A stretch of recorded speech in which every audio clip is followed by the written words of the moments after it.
March the 23rd, 1883 dawned cold over the German city of Essen, where inside the sprawling Krupp steelworks, something monstrous was taking shape. The foundry workers whispered nervously as they poured molten steel into massive molds, creating what would become the most feared weapon of the coming century. They were building the first true modern artillery piece, a weapon so devastating that military observers from across Europe had gathered to witness its test firing. None of them yet understood they were watching the birth of industrialized death itself. Friedrich Alfred Krupp stood in his private viewing gallery, watching his father's legacy transform into something far more terrible than the old man had ever imagined. The Krupp family had been making cannons for generations, but this was different. This was the C-73, a steel breech-loading field gun that could fire shells 3 times farther and 5 times faster than anything that had come before. According to documents housed in the Imperial War Museum in London, this single innovation would change warfare forever, making cavalry charges obsolete and turning battlefields into killing grounds where men died by the thousands without ever seeing their enemy. The weapon itself stood 12 feet tall, its barrel gleaming like a serpent's back in the forge light. Engineers had spent 4 years perfecting the recoil mechanism, the rifled bore, and the breech-loading system that allowed crews to fire round after round with mechanical precision. Where old cannons required minutes to reload, this monster could unleash 15 shells in 60 seconds. The mathematics of death had been perfected. When the test firing began that afternoon, the ground shook for miles around. Observers covered their ears as the gun roared, sending a shell screaming across the testing range to obliterate a target 2 miles distant. Then another, and another. The rhythm became hypnotic, terrifying. One Prussian general reportedly turned to his aide and whispered words that would prove prophetic. God help us all if these fall into the wrong hands.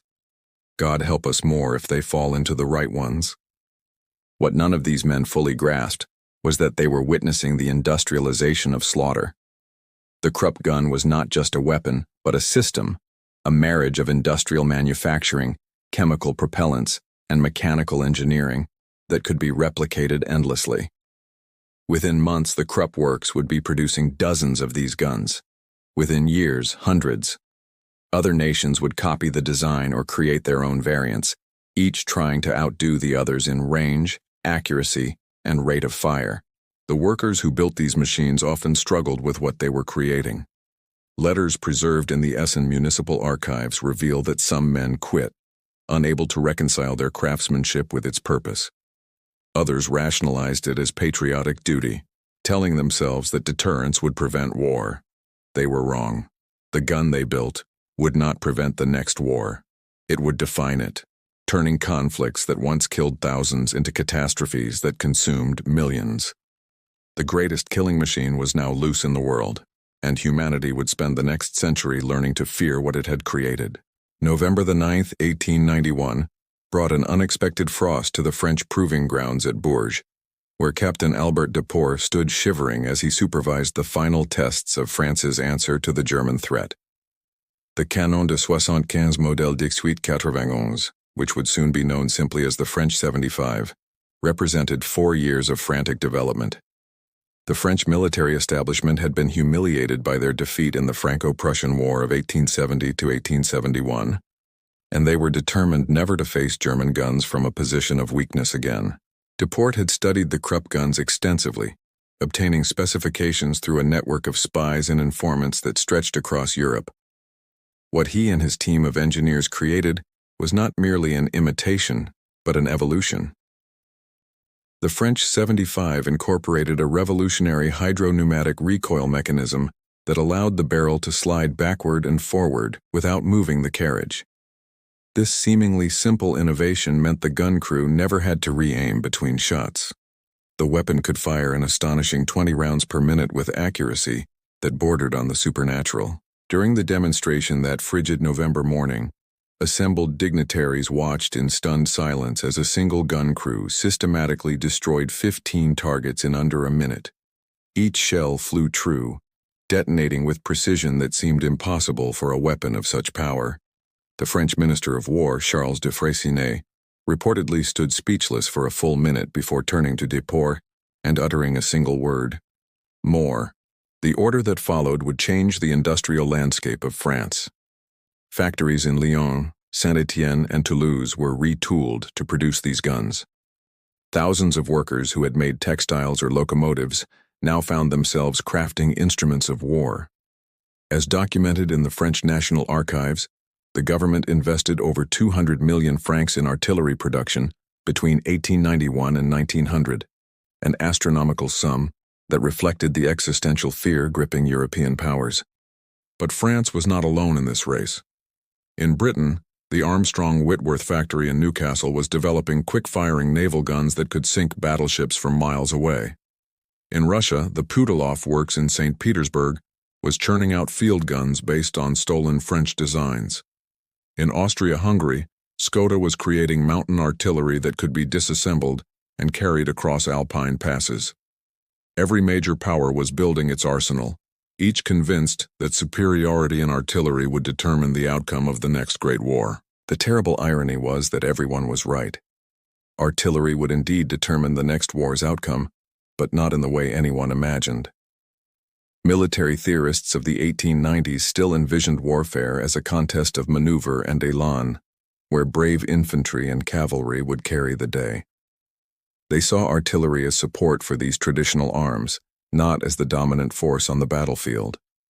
They failed to understand that when both sides possessed thousands of quick-firing guns, the battlefield itself would become uninhabitable, that armies would be forced underground, and that the romantic notions of warfare would be blown apart along with everything else.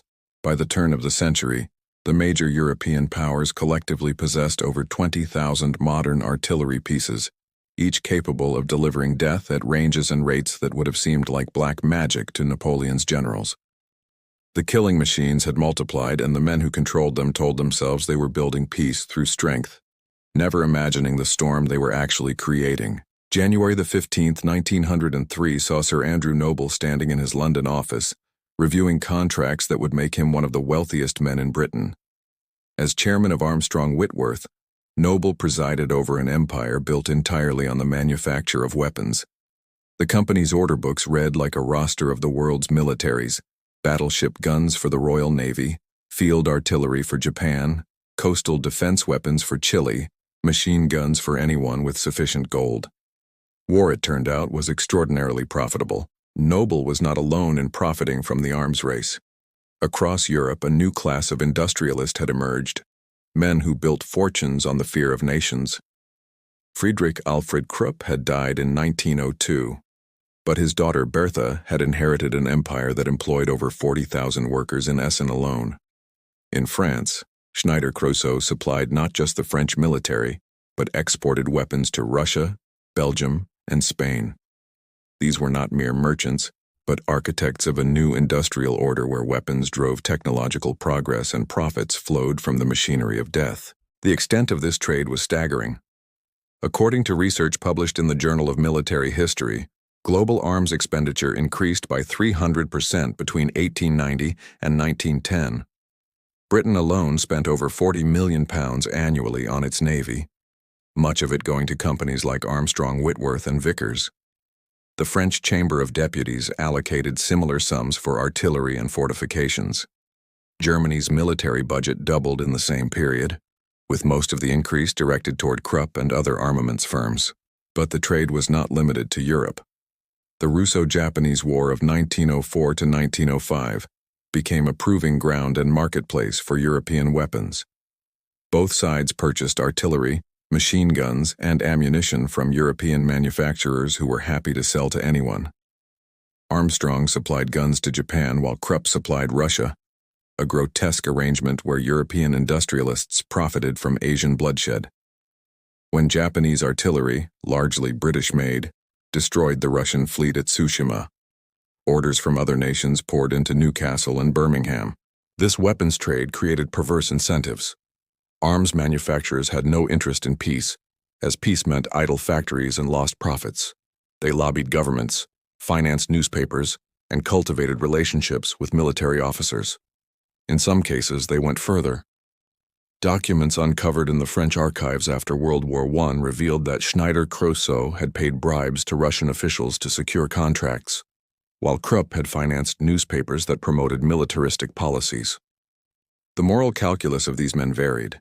Some, like Nobel, genuinely believed they were serving their nations by ensuring military preparedness. Others were more cynical, viewing weapons as products no different from steel rails or steam engines. Still others seemed troubled by what they created. Sir Hiram Maxim, inventor of the first truly automatic machine gun, allegedly told a friend that he sometimes wished he had never been born, though this did not stop him from continuing to perfect his killing machine. By 1910, the world was awash in weapons. Every major power had arsenals sufficient to equip millions of soldiers. The technology had advanced to the point where a single artillery battery could deliver more destruction in an hour than an entire army could have achieved in a day during the Napoleonic era. The business model was simple and terrifying.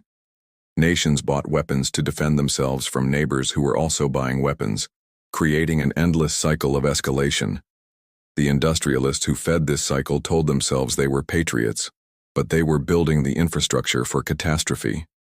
The greatest killing machines were now produced by the thousands, and the world was running out of time to step back from the abyss.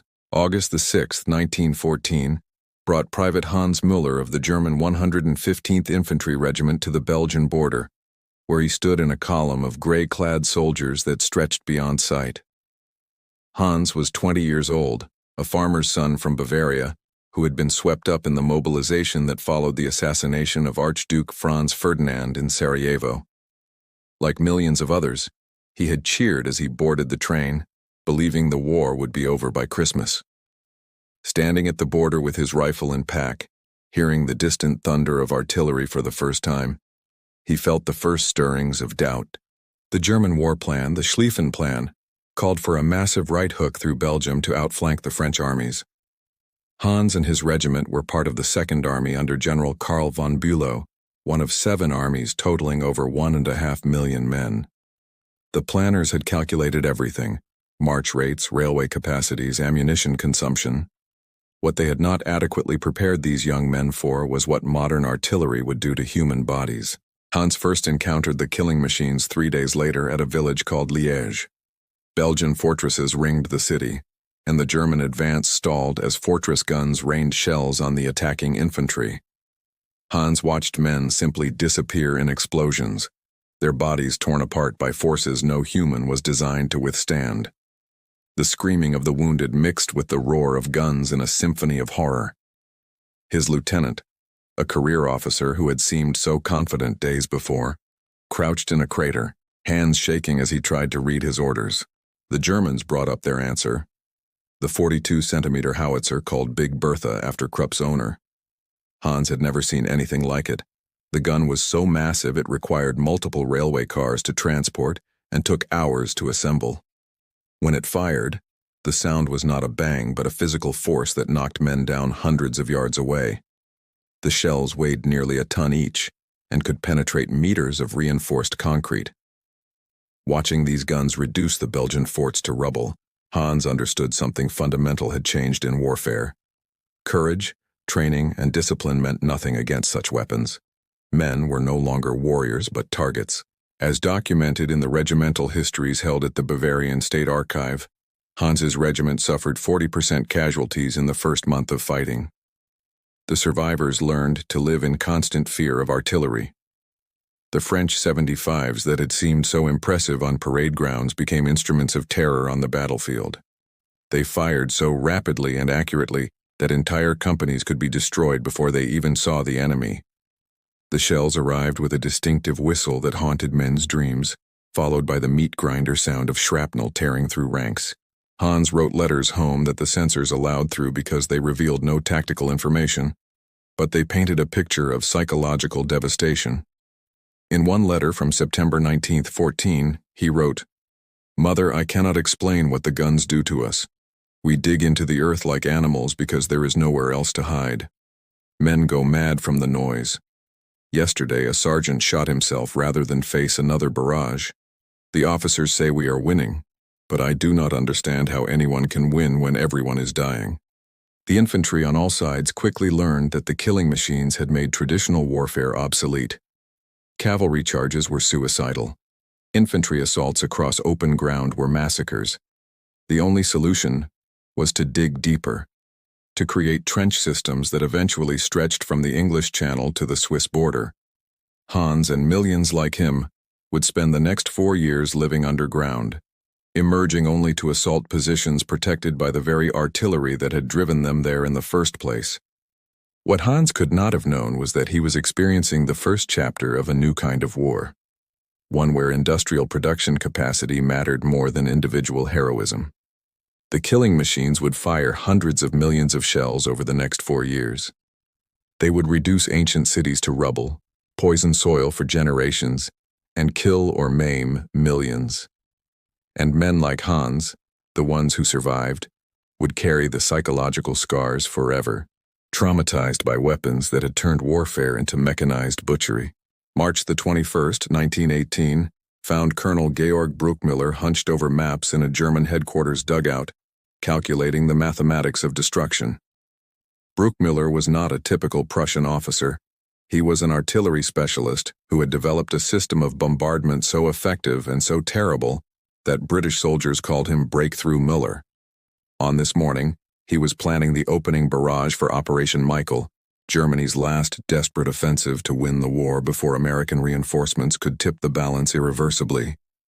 Bruckmüller's innovation was treating artillery as a science rather than an art. He had studied every failed attack of the previous 3 years and identified why they failed. Artillery bombardments that lasted days or weeks warned the enemy of the coming assault, destroyed the terrain, and still failed to destroy defensive positions adequately.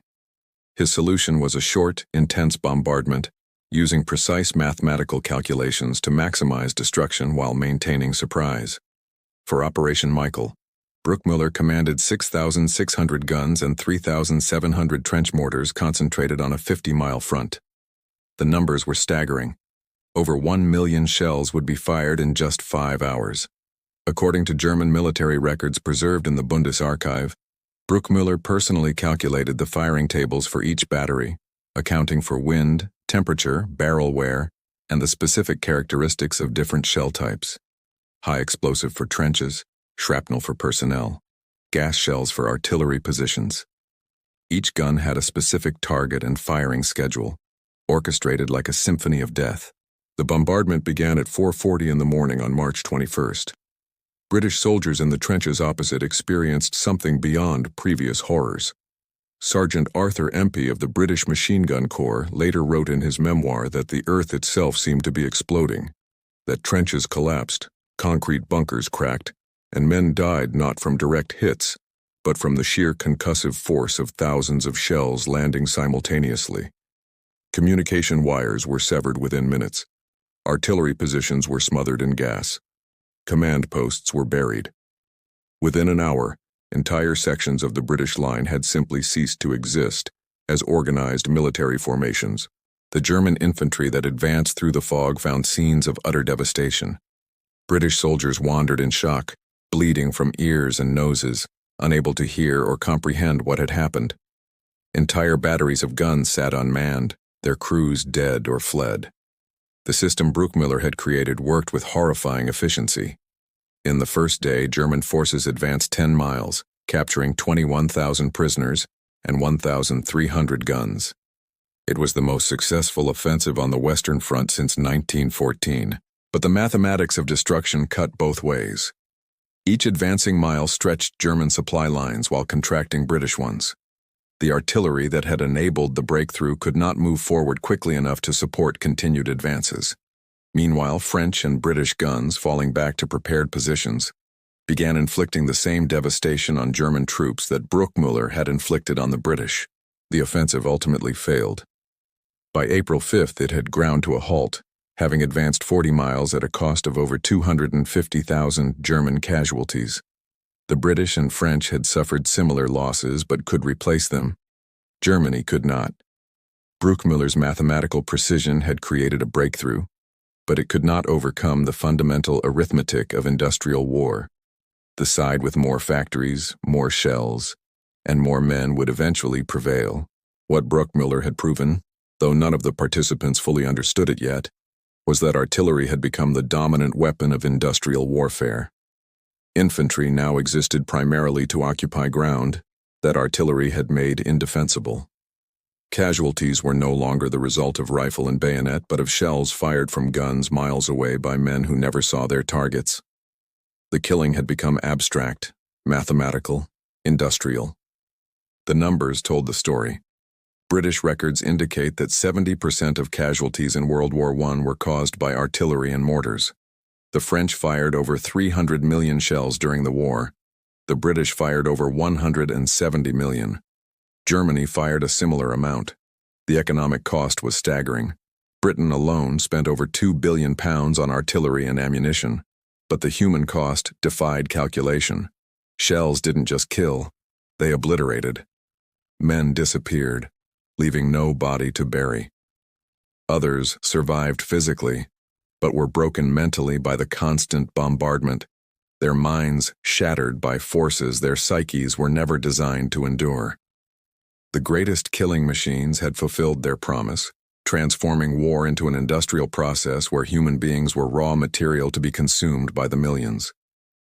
November the 9th, 1917 saw Lieutenant Wilfred Owen, crouched in a shell hole near Joncourt, France, trying to compose a letter while explosions turned the world into chaos around him. Owen was not just a soldier, but a poet, one of the few men who would find words adequate to describe what the killing machines had done to a generation. The letter he was writing would never be sent. Instead, he would transform its observations into poetry that captured the reality of industrial warfare in ways that official histories never could. Owen had enlisted in 1915, caught up in the same patriotic fervor that had seized millions. By 1917, that fervor had been burned away by the reality of the Western Front. He had watched men die in every way artillery could kill, blown apart by high explosives, suffocated by gas, buried alive when shells collapsed dugouts, or simply driven mad by the incessant bombardment. In his poem, Mental Cases, he would write of men whose minds had been broken by the guns, who saw blood in everything and heard screaming in silence. But Owen was not alone in trying to capture this new reality.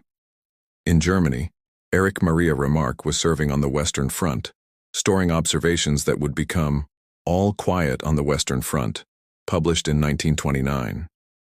In France, Henri Barbusse was writing Le Feu, Under Fire, which would win the Prix Goncourt in 1916 for its unflinching portrayal of artillery warfare. These men understood something that generals and politicians refused to accept. The killing machines had made traditional concepts of honor, glory, and heroism obsolete.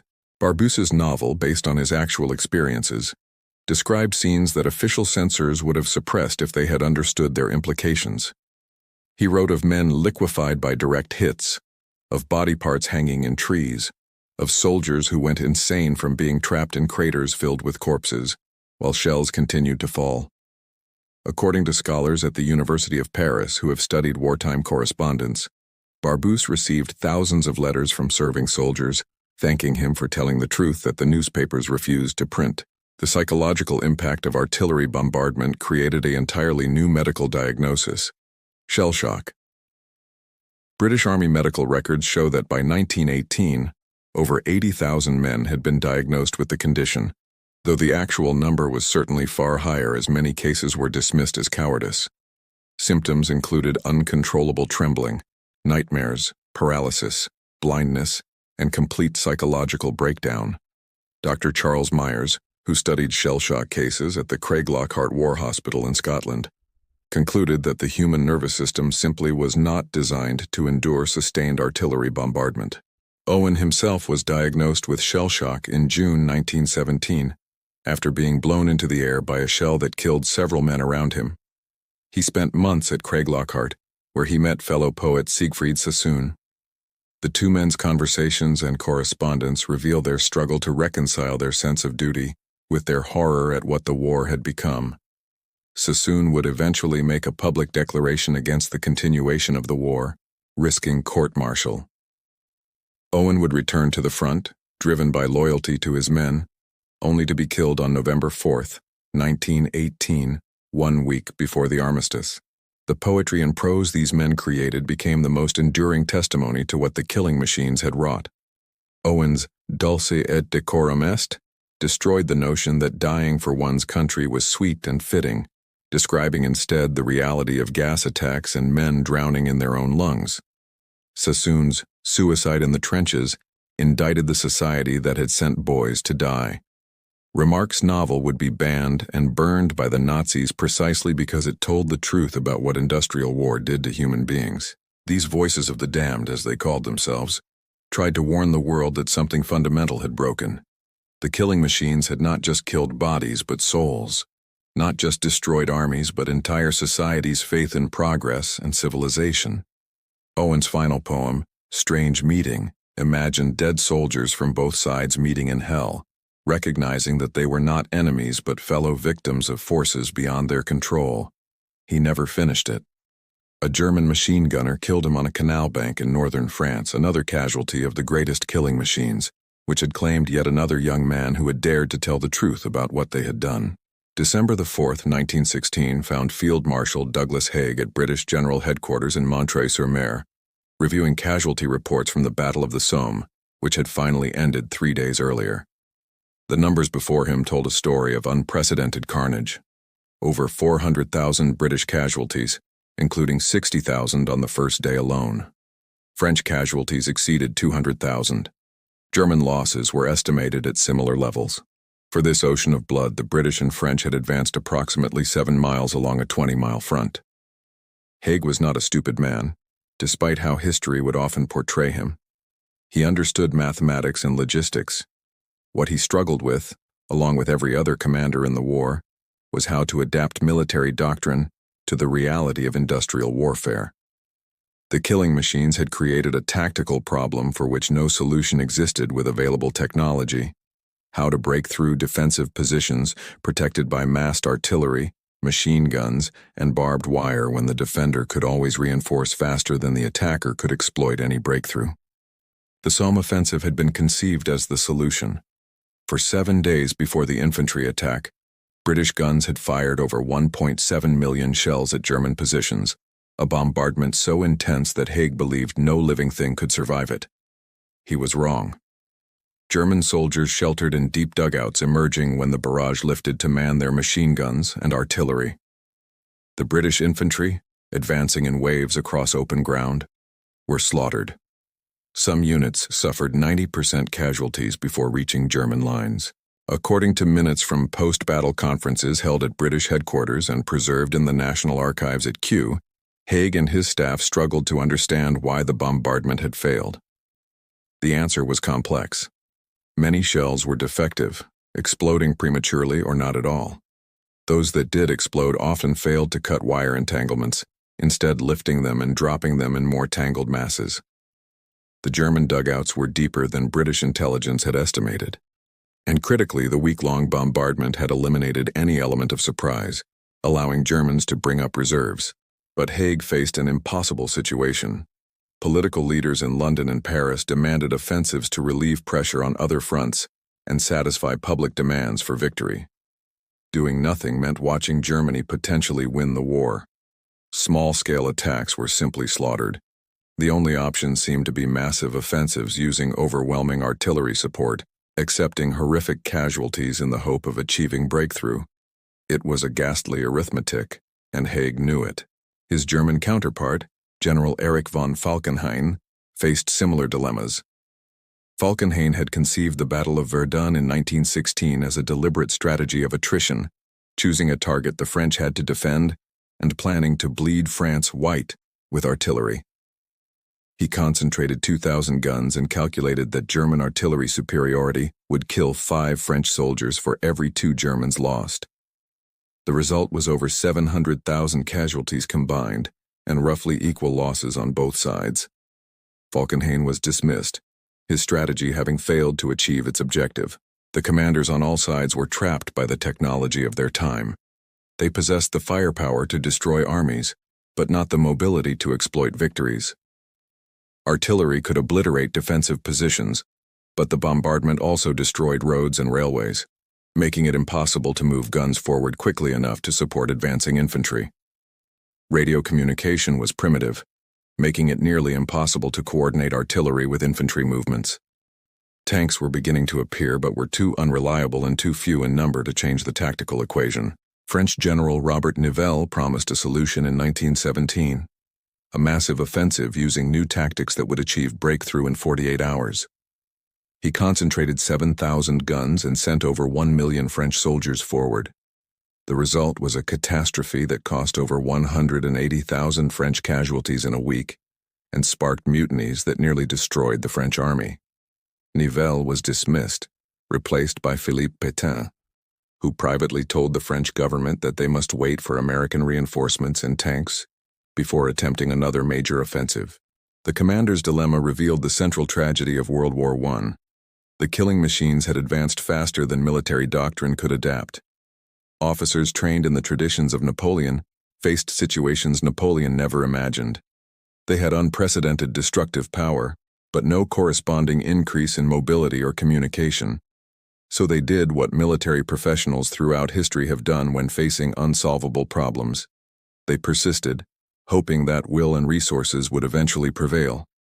The cost of that persistence was measured in millions of lives destroyed by artillery that killed impartially and efficiently, reducing military planning to grim calculations of acceptable loss ratios. April 16, 1917 saw Margaret Fisher standing at her lathe in the Armstrong Whitworth munitions factory in Newcastle, her hands moving with practiced precision as she shaped another artillery shell casing. Margaret was 23 years old, one of over 900,000 British women who had entered munitions work to replace men sent to the front. She worked 12-hour shifts 6 days a week, her skin tinged yellow from exposure to TNT, producing shells that would kill men she would never meet in places she had never seen. The industrialization of warfare had transformed the home front into an extension of the battlefield. Britain alone produced over 187 million artillery shells during the war, a feat of industrial organization that required mobilizing the entire economy. Factories that had produced locomotives now made guns. Textile mills manufactured uniforms. Chemical plants churned out explosives. Women entered the workforce in unprecedented numbers, taking jobs previously reserved for men, becoming essential to the war machine. Margaret's experience was typical of millions. She had come to Newcastle from a small village in Durham after her brother was killed at Gallipoli. The factory paid well by women's standards, though still far less than men had earned for the same work. The conditions were dangerous. TNT exposure caused liver damage and sometimes death. Accidental explosions killed hundreds of munitions workers during the war. In January 1917, an explosion at the Silvertown munitions factory in London killed 73 people and destroyed hundreds of homes. Margaret had heard the stories but needed the money. Her mother was widowed and had 3 younger children to support. The psychological burden of munitions work weighed heavily on many workers. They knew that every shell they produced would kill or maim someone. Some, like Margaret, rationalized it as protecting their brothers, husbands, and sons at the front. Others struggled with the moral implications.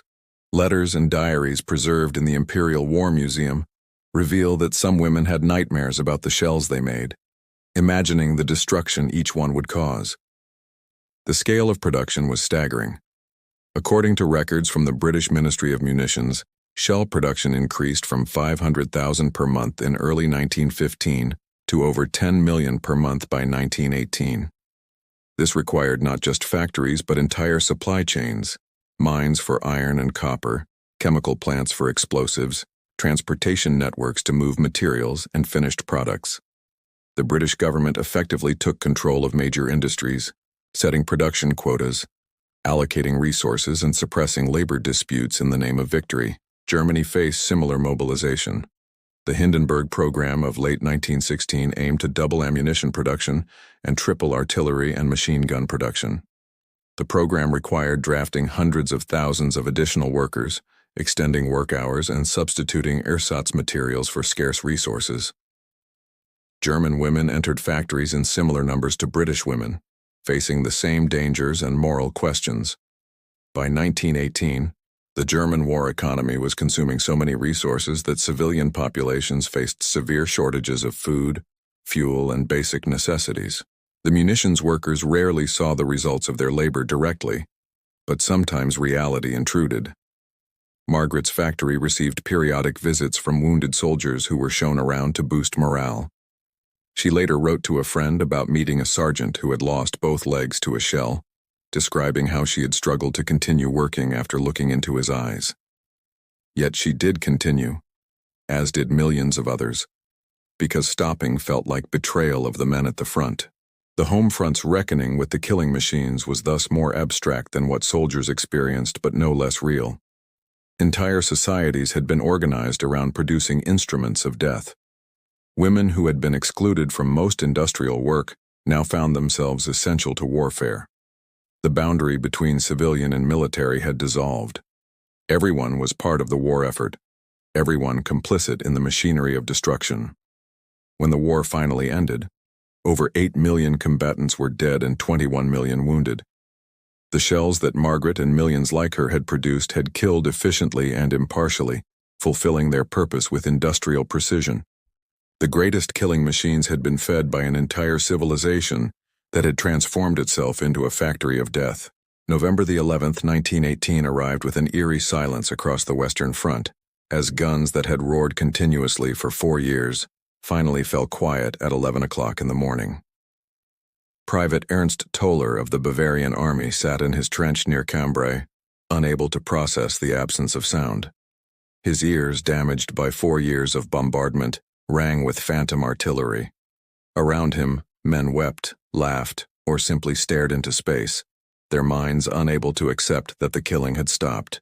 The statistics of destruction would take years to fully compile, but they painted a picture of unprecedented catastrophe. Approximately 9 million soldiers were dead, 21 million wounded. Artillery had caused approximately 70% of these casualties. France alone had fired over 300 million shells, enough to kill every person on Earth several times over if distributed efficiently. The war had consumed the wealth of nations. Britain's national debt had increased 11-fold, Germany's economy was in ruins, and France had spent over 140 billion francs on the war effort. But numbers could not capture what the killing machines had done to the survivors. According to studies conducted by the British Ministry of Pensions, over 65,000 British soldiers would remain in psychiatric treatment for shell shock and related conditions decades after the war ended. Tens of thousands more suffered in silence, unable to adapt to civilian life after years of living underground under constant bombardment. In Germany, Austria, France, and Russia, millions of veterans struggled with similar trauma. The psychological wounds were as devastating as the physical ones, perhaps more so because they were invisible and poorly understood. The physical landscape bore witness to the artillery's power. The Western Front was a wasteland of shell craters, unexploded ordnance, and poisoned soil. The Zone Rouge in northeastern France, comprising over 460 square miles, was deemed too dangerous for human habitation. Even a century later, farmers in the region continued to harvest an iron crop of unexploded shells that worked their way to the surface. Towns that had existed for centuries were simply erased. Verdun, Ypres, and thousands of smaller villages were reduced to rubble and had to be completely rebuilt or abandoned. The war also left a demographic catastrophe.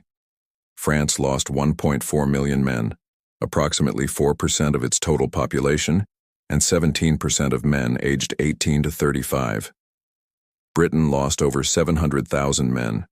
Germany lost over 2 million. Entire villages lost their young men.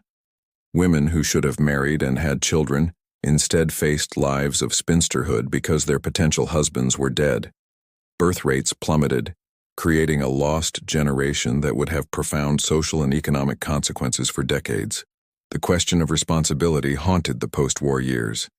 At the Paris Peace Conference in 1919, Allied leaders drafted Article 231 of the Treaty of Versailles, the so-called War Guilt Clause, that placed sole responsibility for the war on Germany and its allies. German representatives protested that all nations had built the killing machines, that all had mobilized, and that the war resulted from systems and alliances rather than single-nation culpability. They had a point, though their invasion of Belgium and France made such arguments less compelling. The arms manufacturers who had profited from the war faced public outrage.